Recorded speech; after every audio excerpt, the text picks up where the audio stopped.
Hello everyone, WP 2024 এবং KP 2024 এক্সামকে যারা target করেছ তাদের জন্য আজকের এই ভিডিওটি। ডাব্লিউপিতে তোমরা জানো জিকে থেকে 25 নম্বর থাকে এবং কেপি কনস্টেবলে কত নম্বর থাকে? 40 নম্বর থাকে। এটা সকলেই জানো, ঠিক আছে। আজকে আমি আলোচনা করব জিকের এরিয়াটা যেহেতু অনেক বড়, তোমরা কিভাবে কম সময়ের মধ্যে কিভাবে এই জিকেটা কভার করবে সেটা নিয়ে আজকের আলোচনা। জিকে ডাব্লিউপি 25-এর মধ্যে কোন কোন পোরশন থেকে কত নম্বর থাকে সেটা একটা বিগত বছরের কোশ্চেন অ্যানালাইসিস করে সেখান থেকে তোমাদের একটা ধারণা দেব। এবং কেপি কনস্টেবল 40 নম্বরের বিগত যে 2023 সালে কেপি কনস্টেবল প্রিলিমস যে এক্সামটা হয়েছিল 40 নম্বর সেখানে জিকে ছিল, সেই 40 নম্বরের মধ্যে history, geography, politic, current affairs, static GK থেকে কত নম্বর ছিল কোন বিষয় থেকে সেটা নিয়ে আলোচনা করব। এবং ডাব্লিউপি এবার কিন্তু এই প্রথম মাত্র একটি মাত্রই পরীক্ষা হবে, 85 নম্বরের পরীক্ষা হবে, সেটা তোমরা সকলেই জানো। এবং সেখানে জিকে থেকে কত নম্বর থাকবে? 25 নম্বর থাকবে, ঠিক আছে। তাহলে এই 25 নম্বর কত থাকতে পারে কোন বিষয় থেকে সেটা আমি বিগত বছর, যেমন লাস্ট ডাব্লিউপি এক্সাম হয়েছিল 2020 সালে, 20 সালের যে এক্সামটা 20 সালে প্রিলিমস হয়েছিল এবং মেন্স পরীক্ষা হয়েছিল 2022 সালে, সেখানে 85 নম্বরে হয়েছিল, জিকেতে 25 ছিল। অর্থাৎ 25-এর মধ্যে কোনটা থেকে কত থাকবে সেটাই আজকের আলোচনা। প্রথমে আসবো আমি ডাব্লিউপি 25, জিকে 25, ঠিক আছে।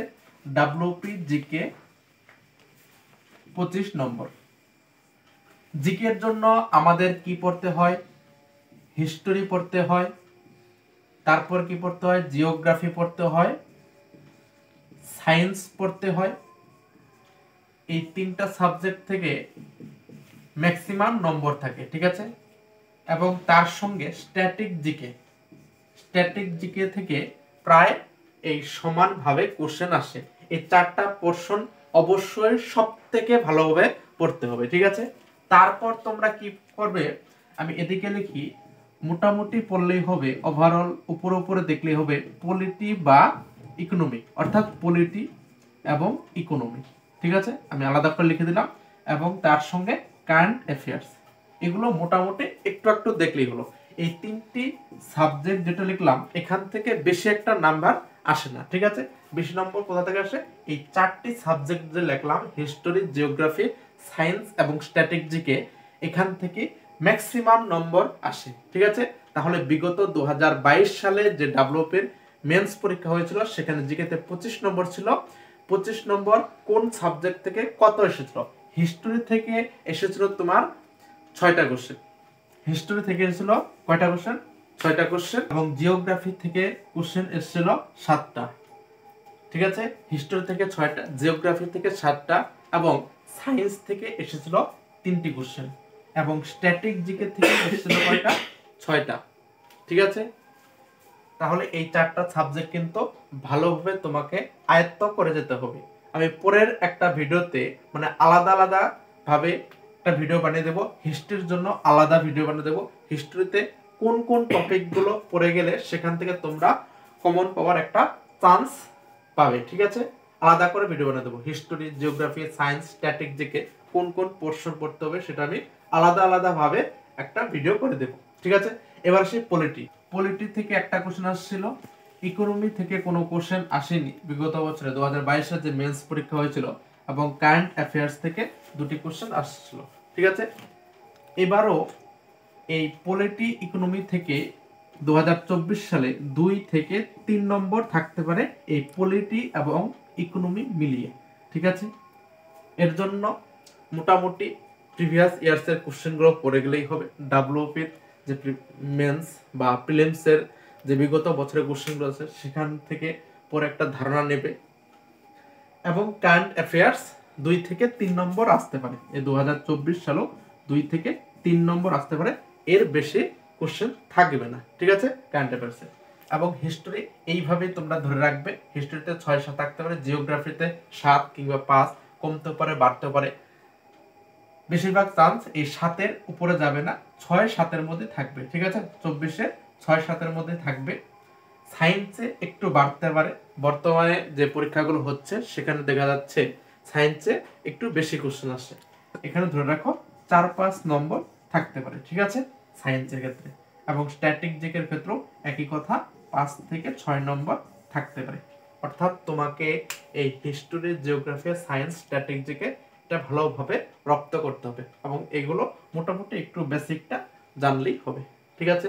এবার আসি কেপি 2024, কলকাতা পুলিশের 2024 সালে যে এক্সামটা হবে, 2024 সালে নোটিফিকেশন এসেছিল, এখনো তো এক্সাম ডেট সিলেক্ট হয়নি। ধরে রাখো ডিসেম্বরের শেষে হতে পারে অথবা 2025-এর জানুয়ারি ফেব্রুয়ারির মধ্যেই এক্সাম কিন্তু হওয়ার চান্স আছে এই কেপি এবং ডাব্লিউপি। এবার কেপি জিকেতে কত থাকে? জিকেতে 40 নম্বর থাকে, ঠিক আছে। তাহলে বিগত বছরে 2023 সালে যে লাস্ট পরীক্ষা হয়েছিল কেপি কনস্টেবল, সেখানে হিস্টোরি থেকে কত নম্বর আসছিল? হিস্টোরি থেকে 10 নম্বর আসছিল। এবার কিন্তু কেপির কথা বলছি, কেপি প্রিলিমস এর কথা বলছি, ঠিক আছে, প্রিলিমস। আর এটা কিন্তু ডাব্লিউপির একটাই পরীক্ষা হয়, সেজন্য এর কোনো প্রিলিমস মেন্স কোনো ব্যাপার নেই, একটি মাত্রই পরীক্ষা হবে। এবার নতুন সিলেবাসে পরীক্ষা হবে, ঠিক আছে। প্রিলিমস হিস্টোরি থেকে কয়টি কোশ্চেন আসলো? 10টি। জিওগ্রাফি থেকে 4টি কোশ্চেন আসলো এবং স্ট্যাটিক জিকে থেকে 4টি কোশ্চেন আসলো। সায়েন্স থেকে 15টি কোশ্চেন আসছিল, ঠিক আছে। তাহলে দেখো history, geography, static GK, science, এই 4টি সাবজেক্ট থেকেই কিন্তু বেশি নম্বর আসে, ঠিক আছে। পলিটি থেকে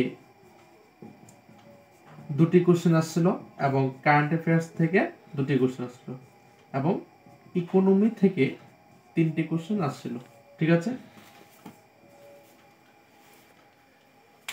পলিটি, কারেন্ট অ্যাফেয়ার্স, ইকোনমি, এই 3টি সাবজেক্ট থেকে 2 থেকে 3 নম্বর থাকে, এর বেশি থাকে না। তাহলে বেশি নম্বর কোথায় থাকে? হিস্টোরি, জিওগ্রাফি, স্ট্যাটিক জিকে এবং সায়েন্স, ঠিক আছে। আজকে এইটুকুই তোমাদের বলার ছিল। জিকেতে একটু নম্বর তুলতে হলে তোমাকে একটু পরিশ্রম করতে হবে, তবে সঠিক ওয়েতে পরিশ্রম করতে হবে, ঠিক আছে। তাহলে পরের কোনো ভিডিওতে আমি history, geography, science, static GK আমি আলাদা আলাদা করে বলে দেব যে হিস্টোরির জন্য কোন কোন টপিকগুলো পড়তে হবে, জিওগ্রাফির অনেক টপিকই আছে, সেখানে মোস্ট ইম্পর্টেন্ট টপিক কোনগুলো আমি সেগুলো তোমাদের সামনে উপস্থাপন করব, ঠিক আছে। আজকের ভিডিও এই পর্যন্তই। যদি ভালো লেগে থাকে অবশ্যই একটি লাইক করে দেবে এবং চ্যানেলে যদি নতুন হয়ে থাকো চ্যানেলটি অবশ্যই সাবস্ক্রাইব করে নোটিফিকেশন অল করে রাখবে। Thank you.